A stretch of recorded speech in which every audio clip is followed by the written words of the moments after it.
I used to think we were solid. My name's Marcus. I'm 41, an architect based in Portland, Oregon, and I've been married to Leah for 11 years. We met when I was still grinding through 20-hour weeks to get my license, and she was this bright, sharp marketing exec with a smile that could stop traffic. Back then, we couldn't keep our hands off each other. But that was then. The shift started slow. At first, I thought it was just work stress. Leah had taken on a new campaign with a cosmetics company, and the hours were insane. She'd come home late, drained, with red eyes and half a dinner appetite. No energy left, she'd mumble, climbing into bed. Can we skip tonight? I'm just exhausted. I didn't push. I mean, I get it. Life happens. We've both been through burnout before. So I tried to help. I did more around the house, encouraged her to take a long weekend, even suggested she talk to a doctor when she started blaming it on her hormones. She waved me off with a tight smile and a maybe later. But later never came. Over the next 8 months, things got worse. Every time I reached for her, physically, emotionally, I hit a wall. At first, it was fatigue. Then it was stress. Then it was vague, just not feeling like my self-talk. Still, I waited, patiently, until I started noticing the changes. She began putting more effort into her appearance, but only on certain nights. Girls' night, she'd say, slipping on high heels and applying red lipstick she hadn't worn in years. Her yoga pants and ponytail routine at home had been replaced with tight jeans and silky tops when she was going out. Not for me. Never for me. And her phone? Glued to her hand. Like surgically attached. She'd laugh at something, type quickly, then go quiet when I walked into the room. Once, I saw her physically jump and lock the screen when I came out of the kitchen. That one stayed with me. Still, I told myself I was imagining things. That it wasn't fair to assume. But doubt started creeping in. Little things began stacking up, like the way she'd smile into her phone in the middle of the night or suddenly become busy on weekends we used to spend together. One night, I suggested we go away. Just a weekend up the coast, like we used to. She said she had too much on her plate. I nodded, said I understood. But I didn't. Because later that same evening, she spent nearly 2 hours choosing an outfit for another girl's night. Perfume, curled hair, heels I hadn't seen since our anniversary dinner years ago. I watched her from the hallway, something sinking in my chest like a slow, cold stone. That was the moment I stopped feeling like her husband and started feeling like a stranger in my own home.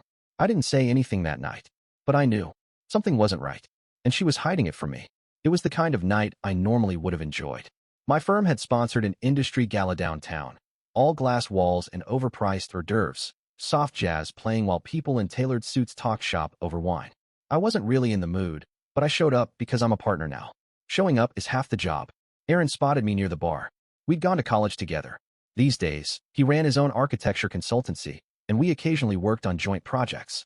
He was mid-conversation with someone when he saw me and excused himself. "Marcus, man," he said, clapping me on the shoulder. "Didn't expect to see you out. How's the wife?" It was a simple question, but something about the way he asked it made my chest tighten. "She's good," I said, forcing a polite smile. "Busy lately." He nodded and took a sip of his drink. "Yeah, I think I saw her last weekend actually. At that jazz lounge on Burnside, the Velvet Horn." I blinked.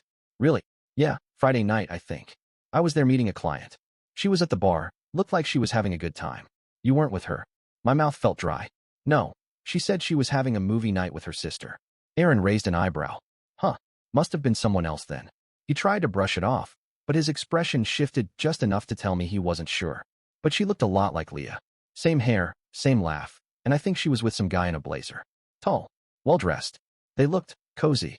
I felt something twist in my gut, but I kept my face still. I smiled like I didn't care, like I was hearing about the weather. "Huh," I said, nodding slowly. "Weird. Maybe her plans changed." Aaron didn't push. "Could have been. Anyway, good to see you." "You too," I said. The moment he turned to leave, I felt the blood draining from my face.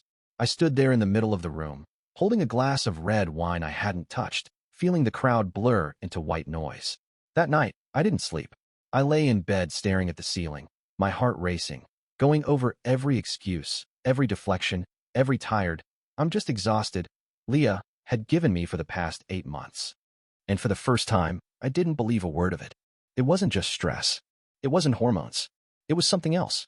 And I was done pretending I didn't feel it. After the gala, something in me shifted. I stopped asking questions. I stopped suggesting weekends away or trying to initiate late-night conversations that ended in half-closed eyes and mumbled excuses. I stopped trying altogether. And instead, I started watching. I created a spreadsheet on my private laptop, nothing dramatic, just a quiet log. Dates, times, Excuses and patterns. Leah said she was at her sister's? Logged. She said she was working late? Logged. She said she had cramps, a migraine, food poisoning. I wrote it all down. I started taking mental snapshots of everything. How she dressed when she was supposedly just grabbing coffee with a friend.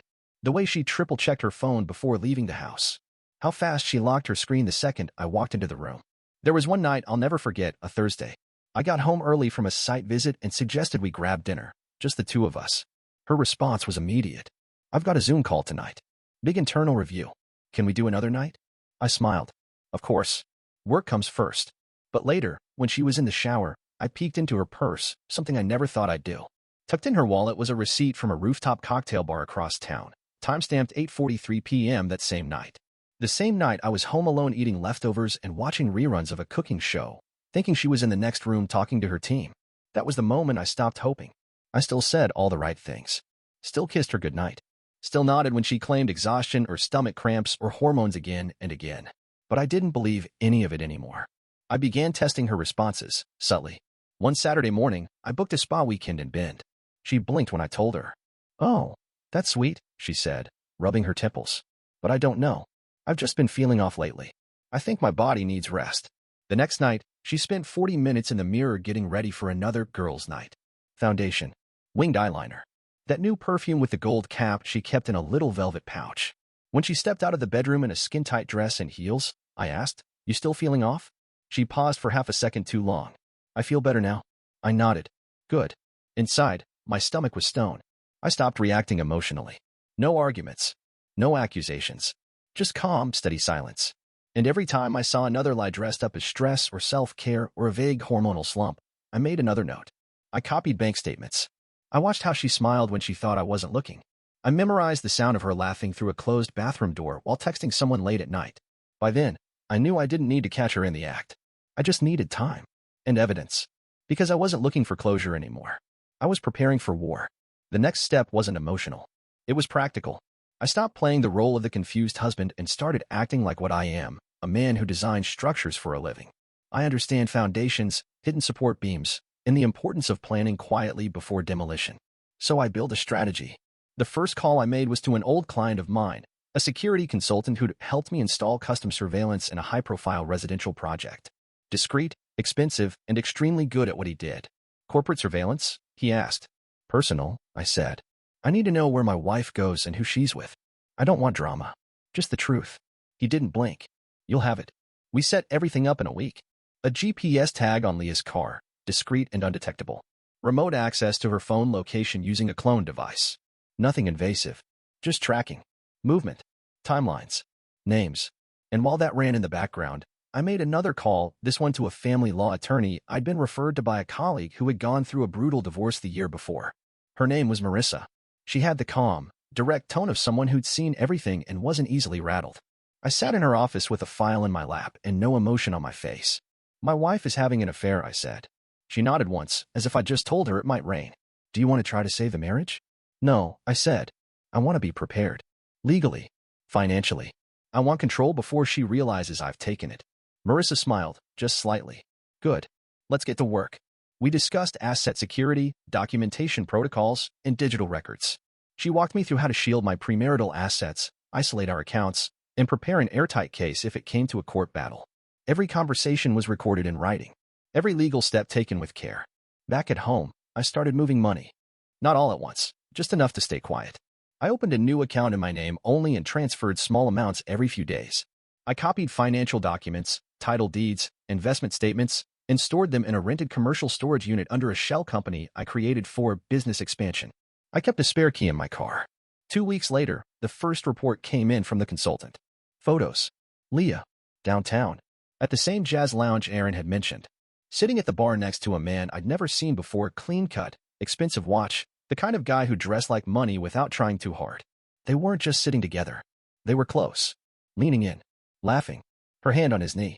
The next weekend, she told me she was taking a solo retreat. Just a reset, she said. Get my mind clear. I told her to take all the time she needed. That Saturday, I received a set of high-resolution photos from a boutique hotel in the city. Leah and him, checking in together just after 5 p.m. No suitcase, just an overnight bag. I didn't react.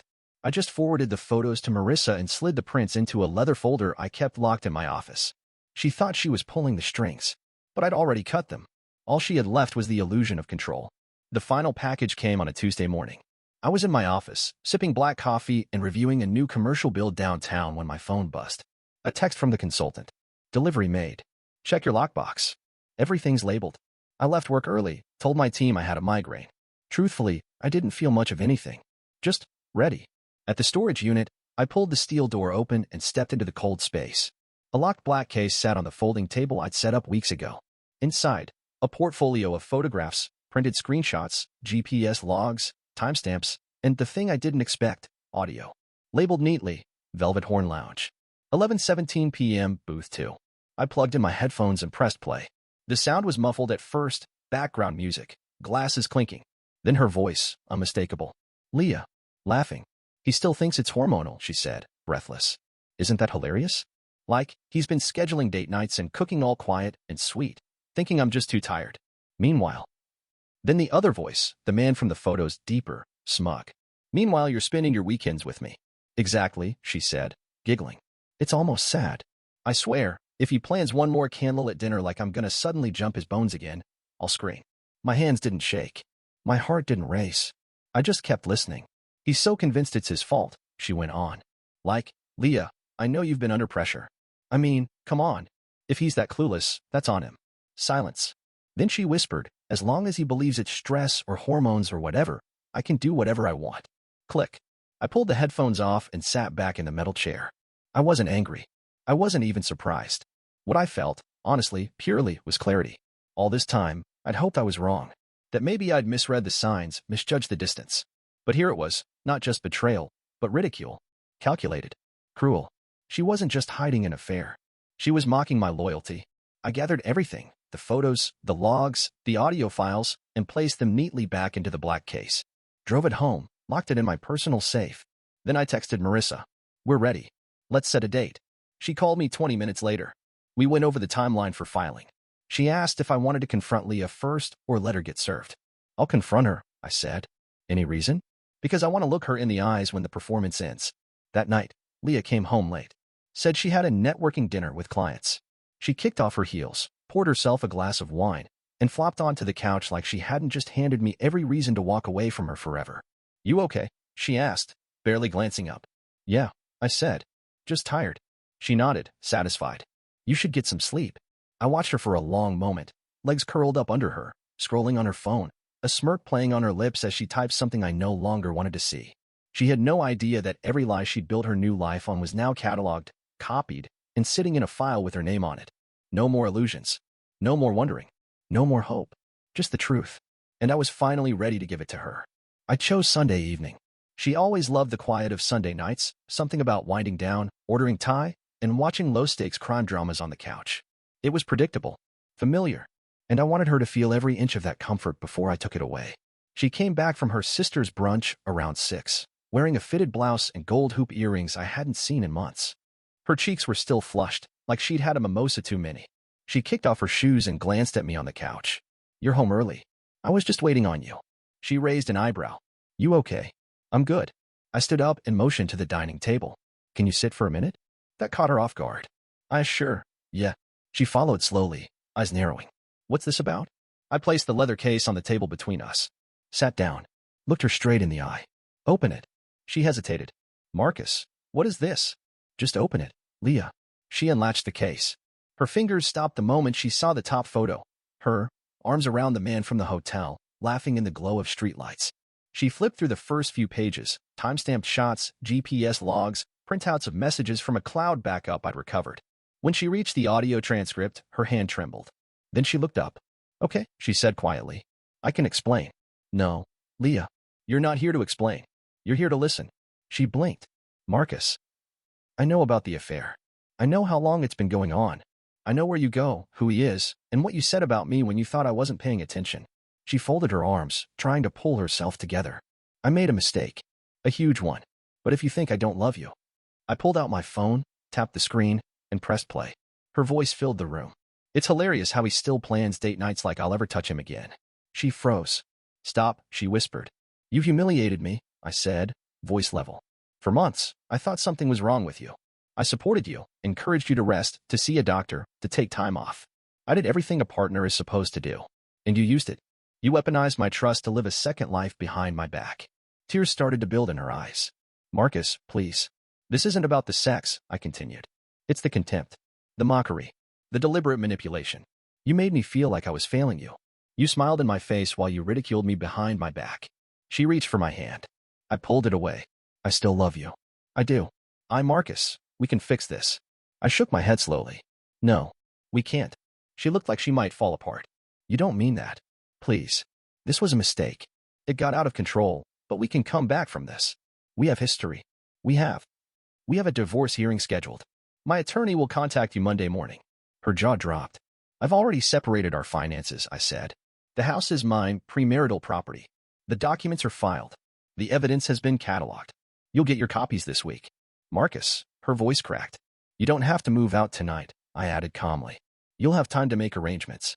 But we're done. She looked like she wanted to scream, to break something. But instead, she whispered one word. Why? I leaned forward, looked her dead in the eye. Because you didn't just betray me. You enjoyed it. Then I stood up, picked up the folder, and walked out of the room. She didn't follow. Leah didn't leave right away.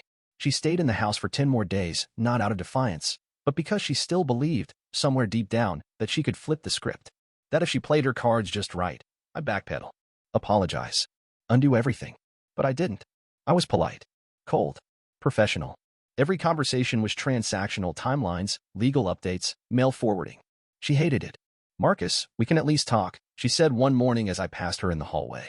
We're already talking, I replied without slowing down. That same day, her card declined at the grocery store. She called me from the parking lot, voice sharp with fake calm. My bank account isn't working. I know, I said. Your access was removed last week. My attorney explained it in the documents. But I can't buy anything. I covered 30 days of your expenses in a separate account. After that, you're on your own. Unbelievable, she muttered, then hung up. Later that night, I saw her pacing on the back deck, talking fast into her phone. I didn't ask. I already knew who she was calling. Him. The man she'd blown up our life for. But the updates from the private investigator hadn't stopped. I already knew he'd gone radio silent since the confrontation. No texts. No calls. No meetups. Just a vanishing act. Apparently, he didn't sign up for the version of Leah that came with legal baggage, frozen accounts, and a soon-to-be ex-husband who had every receipt. By the end of that week, she wasn't sleeping. She walked around in sweatpants, her phone glued to her hand, checking it like it owed her an apology. The glamour, the sharpness, all of it faded. The mask cracked. I started hearing whispers from friends, too. People we'd known for years, couples, neighbors, even her old coworkers. She hasn't been responding to anyone, one friend told me. Honestly, Marcus, we had no idea. She always made it sound like you were the one pulling away. That was when I started telling the truth. Quietly, calmly. I never overshared. Just showed people what they asked to see, some dates, a few photos, nothing sensational. But enough. Enough to shift the narrative. Leah's fantasy collapsed faster than even I expected. Her lover disappeared. Her friends backed away. Her sister, the one she used as a cover story for so many fake movie nights, sent me an apology text. I didn't know how far it went, she wrote. I thought it was just flirting. I'm sorry. I didn't respond. I wasn't looking for sympathy. I wasn't chasing revenge. I just wanted out clean, precise, final. 2 weeks after I served the papers, Leah packed a suitcase and moved out. She didn't say goodbye. She didn't ask for a second chance. She just stood in the doorway, looking at the house she thought she could manipulate her way back into. And when she realized I wasn't going to stop her, wasn't going to plead or rage or cry, she left. She thought she could have both lives. Instead, she lost them both. And I didn't lose a damn thing. It's been 6 months since Leah walked out of the house for the last time. I still remember the sound of the door closing behind her, soft, final, like a page turning instead of a slam. That was the moment everything shifted. Not into chaos, like I'd feared, but into calm. I don't miss the tension. I don't miss tiptoeing around silence and excuses. And I definitely don't miss sleeping beside someone who looked at me like I was a burden instead of a man. Life now?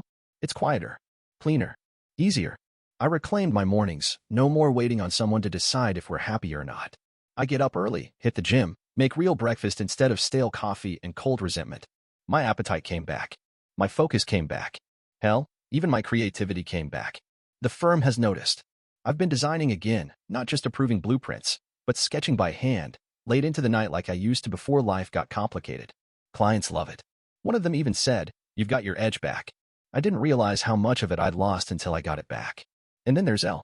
We met at a project kickoff downtown. She's an interior designer consulting on a hotel build. Nothing dramatic. We just started talking over coffee, and the next thing I knew, I was making her laugh without trying. It felt easy, natural, like breathing. She doesn't play games. She tells the truth, even when it's inconvenient. And when she says she wants to see me, she shows up on time, no mystery, no hiding her phone like it's a bomb about to go off. It's early. I'm not rushing into anything. But with Elle, there's no second guessing. No late-night paranoia. No aching sense that I'm not enough. Just presence. Last week, I ran into Leah at the grocery store. She was in the frozen aisle, alone, wearing a baggy hoodie and mismatched shoes, staring into a half-empty cart. She looked smaller, tired, unmoored. Our eyes met. She gave a half-smile. "Hey, Marcus." I nodded. "Leah." We stood there for a beat. No anger. No heat. Just history. "How are you?" she asked. "I'm good," I said. "Really good." She hesitated. That's good to hear." Then she stepped aside and walked off, leaving behind a faint trace of perfume and silence. I didn't turn around. I didn't feel sorry for her. I didn't feel vindicated, either. I just felt nothing. And that's how I knew I was free. I've stopped wondering what went wrong. I've stopped replaying the nights she turned away. I don't need answers from her anymore. The truth showed itself, plain as day, and I accepted it. And now? Now, peace looks like a quiet house, my own coffee cup, and the soft hum of a life I built back with my own hands. People ask me if I regret how it ended. I don't. Because justice doesn't always look like revenge. Sometimes, justice is simply walking away with your dignity intact, while the person who tried to break you is left picking up the pieces of their own lie. And sometimes, the best closure is not needing any.